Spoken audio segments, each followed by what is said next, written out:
bitches possibly will develop to a very good standard.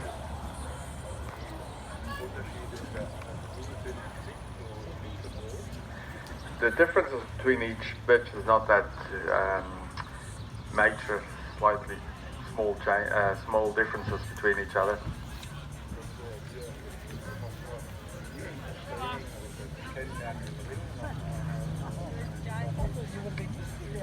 I believe it's possibly got something to do as well with the dogs more developed, or the bitches more developing in the ring and getting more training.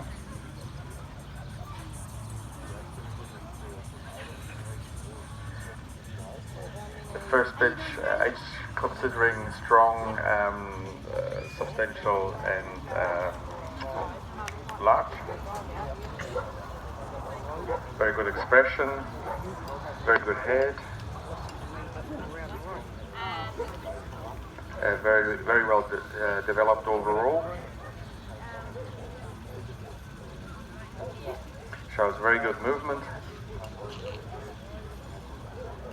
So receives first very promising. Congratulations, well done.